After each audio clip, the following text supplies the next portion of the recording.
Today I'm in Victoria on Vancouver Island in Canada, and the reason why I'm here is to check out Canada's most iconic afternoon tea at this place behind me, the Empress. Now the Empress has been serving afternoon tea consecutively since 1908, so that's almost 120 years. It's iconic, but is it any good, and how does it stand up to places like the Ritz and the Dorchester in London? Well, there's only one way to find out. Let's go inside and check out what this afternoon tea is like.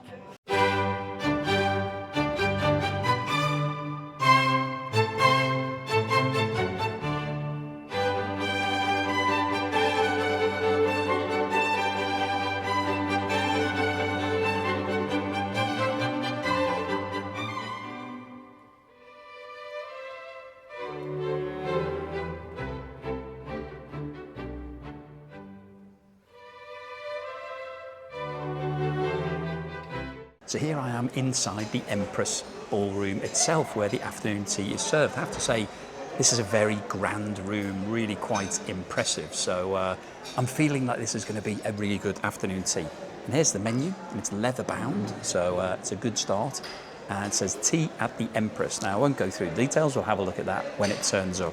But it looks good, and we've got the traditional tea, which is what I'm going to be having. You can also have champagne tea, children's royal tea, and then there's the selection of teas, and there's plenty of teas here. Now, I thought to have a look at the china before we get started, because this china is very special. And the reason why it's so special is that it was actually donated to the Empress in 1939, when the King and Queen of England, George VI, came over at that time, and his bride was Elizabeth, and she later became known as the Queen Mum. She was Elizabeth II's mum, and they gave this as a special present. It was specially made for this visit. Now, it was stored away after that original visit in 1939. It was stored away till 1951, when Queen Elizabeth II herself came over. They got it back out. And then in the 1990s, they found the pattern and reproduced it. So all of this, which all matches, so you can see that it's all really quite nice, it all matches that special occasion back in 1939. So we've already got a lot of history about this tea before we've even started having any of the food. And this hotel does have a lot of history with royalty and Hollywood stars and lots of world leaders, which we'll go into a little bit later through the tea. So I've ordered my food, I've ordered the tea, I'm just waiting for it to arrive. So I'll see you when it comes. My tea has now arrived, and you can see rather splendidly, the cameraman zooms in a little bit, we've got the teapot here sitting on a little warmer. So there's a tea light in here, which keeps it nice and warm, so make sure that the tea remains at a good temperature. Now, the tea it's real leaf tea, but it actually comes in a bag. And I was told that we should leave it for 4 minutes to be the perfect blend, and I've got one of these little fun timers that we've seen in other afternoon teas, where we've got 3 minutes, 4 minutes, 3 minutes, 4 minutes, 5 minutes, so you can decide how long you want it for. I'm going for 4 minutes for this. Now I've gone for the classic blend here, which is called the Empress blend, not surprisingly, and this is a blend of quality teas from Assam, Kenya, South India, Ceylon, China, and is meant to be fruity and oaky with the finest blends in the world. Now let's get my special cup from the 1939 visit of George VI and his wife.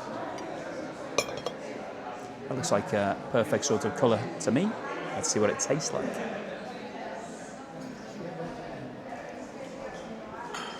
It's quite a light tea, not too strong, and I think it's been brewing for probably about the length of time that I would brew it for. Refreshing, nice on the palate. Yeah, I like that. It's a good start. I've ordered the food, waiting for that to turn up, but I'm going to take the bag out of this teapot. Rather splendid teapot it is too. And I'll see you when the food turns up. So the food has now arrived, and it's come on this rather spectacular tier. If the cameraman just zooms, you can get a feel for what this is like. So we've got the cakes on the top. We're going to talk about those later. Now we've got the savouries in the middle. And normally in the UK, you would have the savouries first every time.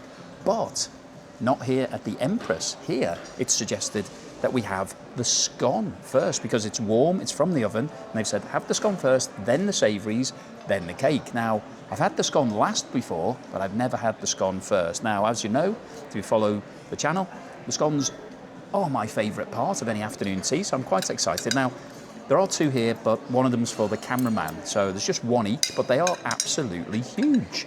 Just about managed to get the tongs around it. So, put the tongs back.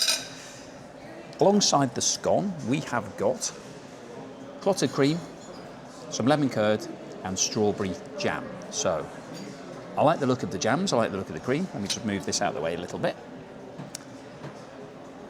Now, normally, we break the scone.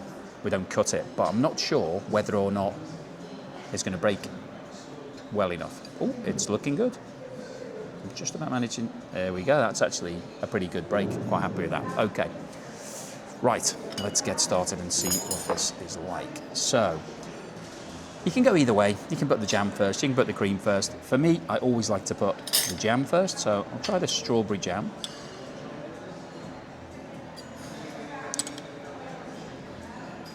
Plenty of that on there. Sorry, should be using my spoons. Now this clotted cream does feel very, very light. It feels much lighter than the usual clotted creams that you would get in the UK. And just spread that around a little bit. Let's see what it's like. It feels very light, the scone.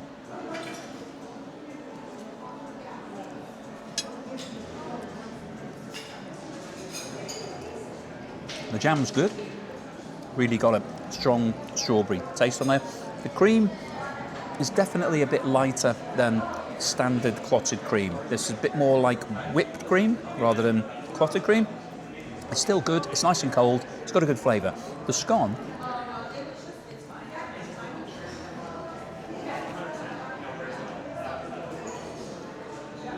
it's much lighter in consistency than an English scone. I would say it's sort of a little bit along the bread spectrum, slightly more airy than the dense scone that you get in the UK. Really tasty though, really like that. Now, let me have a bit of this lemon curd. See how that goes down. It does look good actually. It's quite common to get lemon curd in the posh places. Let's see how that tastes compared to the strawberry jam.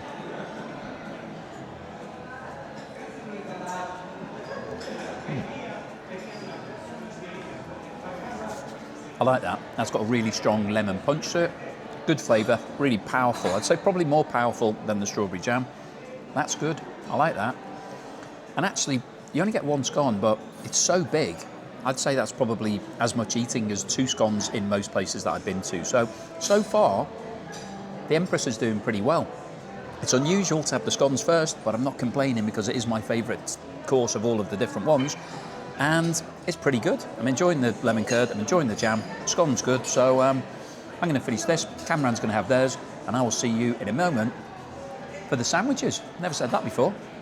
Okay, I've finished the scone. It's now time for the sandwiches. Unusual way to have it, but I am in Canada, so let's try something different. Now, these are the sandwiches. I've got the details here because, as you can see, it's great in terms of there's lots of different colours and textures and flavours in here, so I'm quite excited. I like it when I'm presented with things that aren't just simple sandwiches. There's a bit more creativity gone into this, and also we've got a couple of specials, and I do like a special. Now, I'm going to start with this little one here, and this is described as a Canadian baby shrimp basket with wasabi aioli, yuzu, and marigold. So, it looks great. Now, it's that sort of slightly awkward size. Is it a one and done, or is it a bite? I think I'm going to bite it.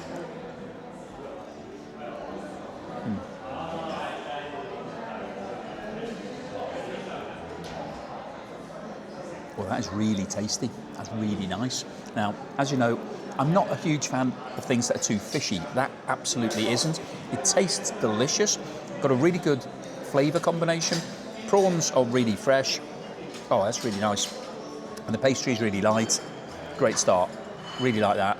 And it looks great, and it's held together really well in terms of once I've bitten it, it's stayed together, so fantastic. Now, I've got another special one, but I'm going to save that. I'm going to dive into my next favourite, which is the cucumber. Always like a cucumber sandwich. Now, you can see here, they put a bit of effort in. It's not just a standard cucumber sandwich. We've got some cucumber strips on the top, some cucumber in the middle. And it's just, I'll read you the description. It says, dill whipped cream cheese, apricot, fennel pollen, and pink peppercorn on marble rye bread. And you can see that this bread does look quite nice. It's very light. Quite excited to see what it tastes like.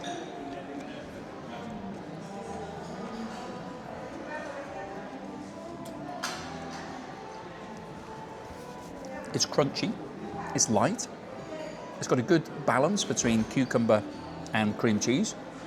Well, that's a win. I like that.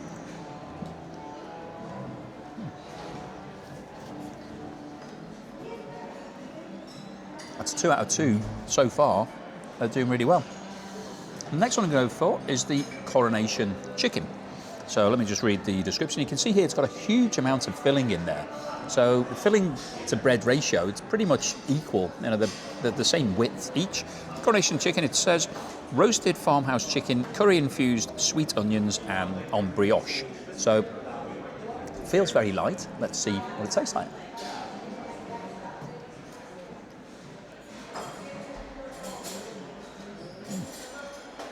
It's got a good amount of flavour in it. I like that.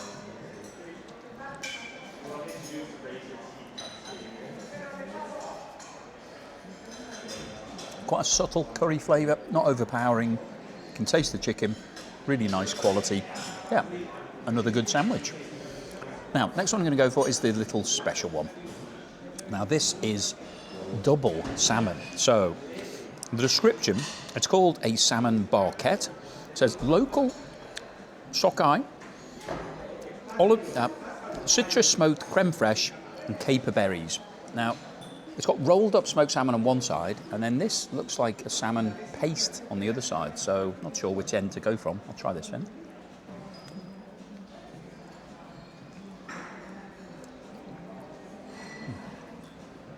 The salmon paste really does taste nice, not too fishy, good flavour to it.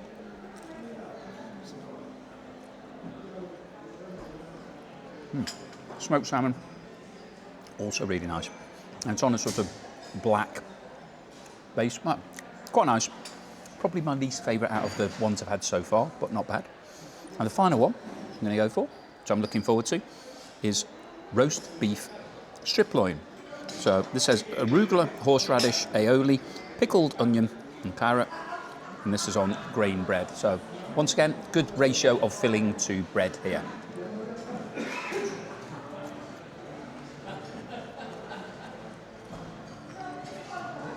Well, that's really nice because it doesn't just taste the beef. Sometimes when you get a beef sandwich, it's just all beef and that's all you get. This has got a good combination of crunch, flavour, lightness, a bit of salad. Yeah, it's pretty good. So overall, I think these sandwiches are a win. Yeah, they're good. Enjoyed them. It's been a good variety, different flavours, different textures, different colours. They look good, they taste good. And weirdly, I quite like having the sandwiches after the scone. So I'm going to finish these, the cameraman's going to have theirs, and then it's time for the cakes. See you then. Okay, it's now time for the desserts, and I put them onto my special plate just to keep things simple. So I've got 5, which is always a good sign because sometimes you only get 3. So 5, I think, is right up there in terms of the number of desserts. But what do they taste like? That's the key thing. Now, I've got the menu because it's quite difficult to remember all of the details of these cakes. Now, I'm going to start off with this one and work my way round to the chocolate one because the way to do this is usually to have chocolate last because chocolate tends to be the strongest flavour. And if you have that first, then it's going to affect your palate for the rest of the desserts. So, the first one is Empress Honey Mousse. Orange marmalade, lemon sponge, white chocolate. Now, it's really nicely done. It's got a nice bit of jelly on the top. It looks good. But the key thing is, what does it taste like? So let's see, I'll cut it down the middle. And it has got a little bit of orange running through the middle of it. Just pick this up, see what it's like.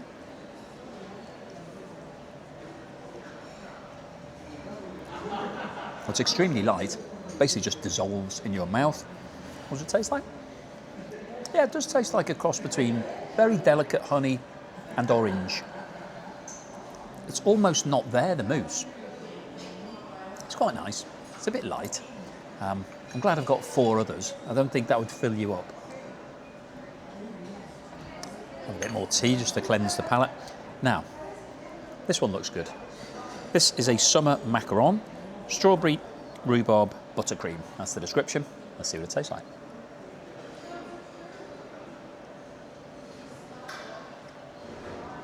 Wow, that really packs a punch. It's really good flavour. Really like that. Very delicate, dissolves as you're eating it.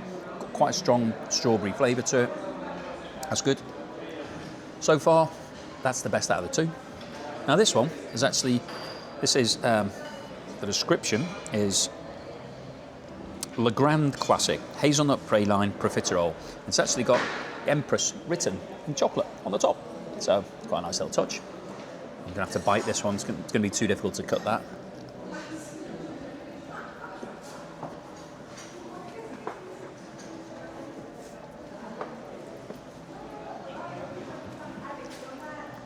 Yep, that's a decent profiterole. Decent amount of hazelnut cream flavour. That's all right.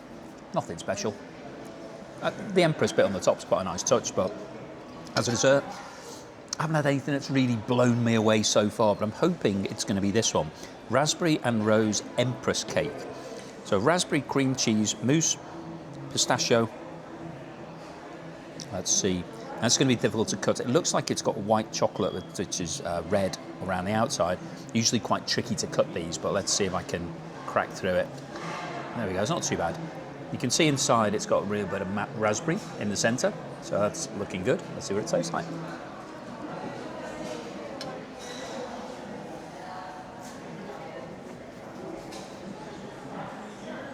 Well, it's a really powerful raspberry flavour. The cream cheese, really delicate, really light, like a cheesecake. And then there's a crunchy bit at the bottom. So it's a bit like a cheesecake with a really powerful raspberry flavour. That is definitely my favourite. Out of all of the four, that's the best. Now I have this chocolate one last. This is Passion Caramel Chocolate. Caramel fudge, 34% milk chocolate, which is milk chocolate in usual terms, and chocolate chantilly. So you can see it's got some little chocolate gold blobs on there. Well, let's see what it's like.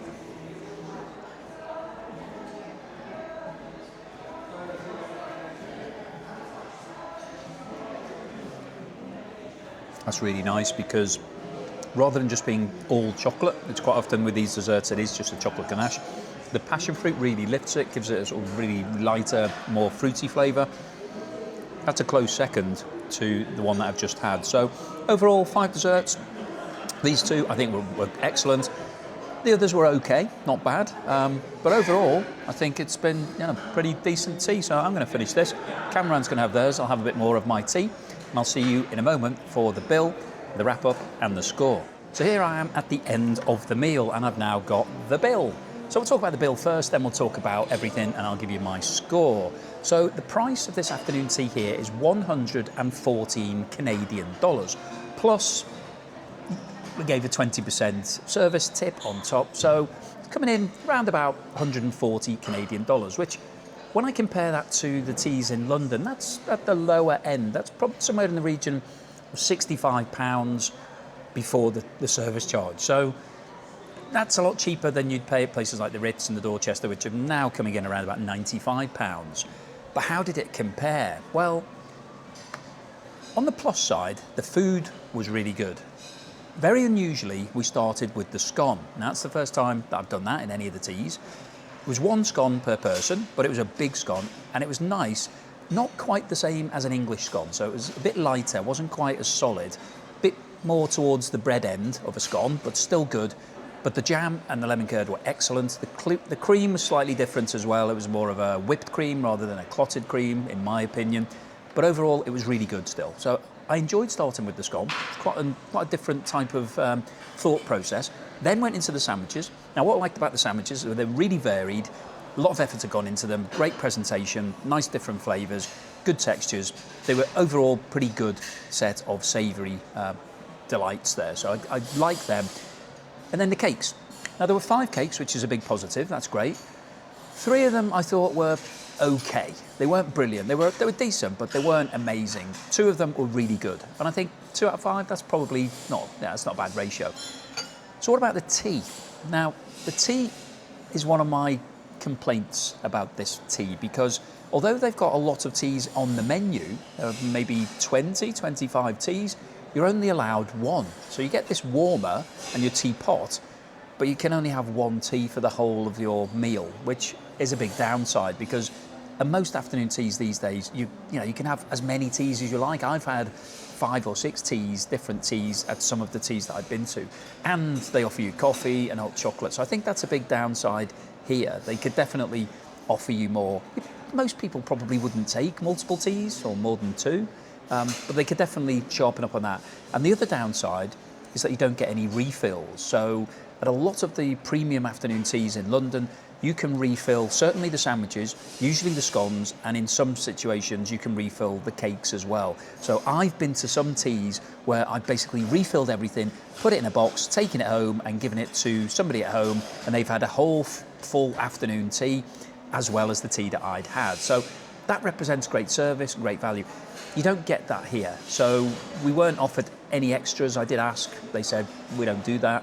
So I think that's another downside. But overall, I think this tea has been great. It's in a really good setting. This is a great location.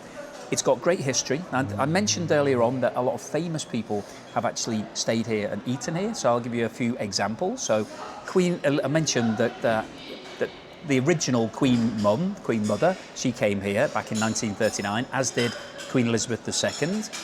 Prince William and Kate Middleton have been here as well.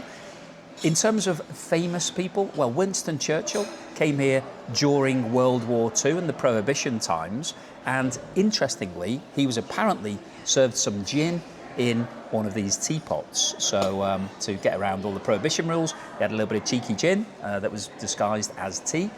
Lots of famous people have stayed here from Hollywood. So in the old days, you had John Wayne, Shirley Temple, and famously, Bob Hope used to come here and stayed in Suite 330 because apparently the carpet outside the suite was exactly like his perfect putting green. So he used to practice his putting outside in the hallway when he was staying here.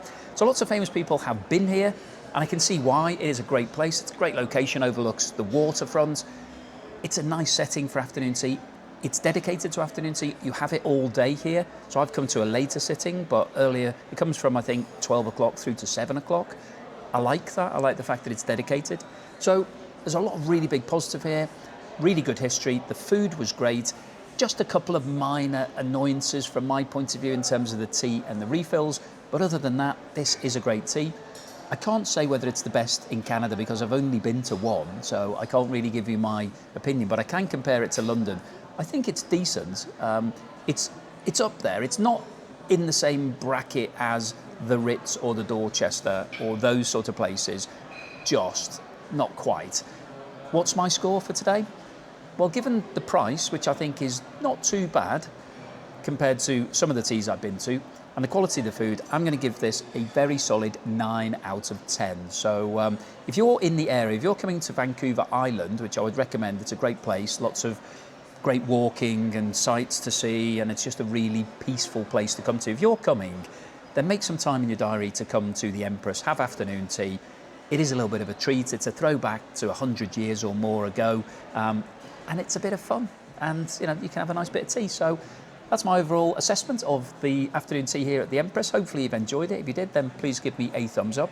If you've got the option, you see that little hype symbol next to the thumbs up, please press that. We'll just promote this video to more people and hopefully get a few more views. Please subscribe if you haven't done so already. I'll see you again on the next tea.